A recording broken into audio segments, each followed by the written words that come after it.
જય સરદાર.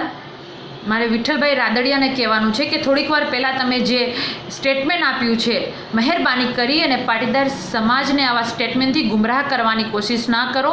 કારણ કે ખોડલધામ એ માત્ર કડવા લેવા કે માત્ર પાટીદાર સમાજનું જ આસ્થાનું પ્રતીક નહીં, હું તો કહું છે જગતદંબા છે, જગત જનની છે. આ માત્ર પાટીદાર સમાજનું જ નહીં પરંતુ અન્ય સમાજનું પણ આસ્થાનું પ્રતીક છે. જ્યાં પણ કોઈ પણ ધર્મના માણસો જઈ શકે, કોઈ પણ જ્ઞાતિના માણસો જઈ શકે. તો આ મહેરબાની કરી અને ખોડલધામના માથા ઉપર તમારું ગંદુ રાજકારણ રમવાનું બંધ કરો અને પાટીદાર સમાજને કડવા અને લેવામાં વિભાજિત કરવાનું બંધ કરો.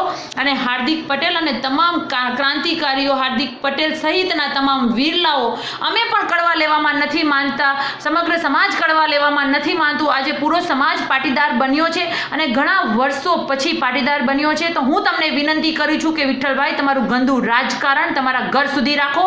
પાટીદાર સમાજના આસ્થાના કેન્દ્રો ઉપર તમારા રાજકારણની રમત ના રમો. અને અમને પણ ખબર છે કે કોના ઇશારે તમે રમી રહ્યા છો.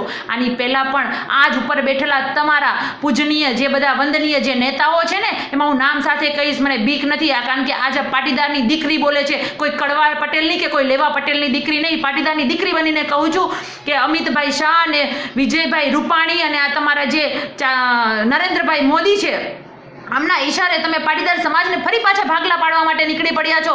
મહેરબાની કરી અને તમે જો સમાજમાં એક શાંતિથી એક સમાજના મોભી તરીકે ના જીવી શકતા હોય ને તો કંઈ વાંધો નહીં, પરંતુ સમાજદ્રોહી બની અને પાપના ભાગીદાર ના બનો અને માં ખોડલના માથા ઉપર રાજકારણ ના કરો.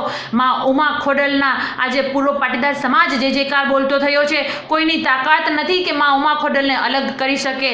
જય સરદાર, જય માં ઉમા ખોડલ.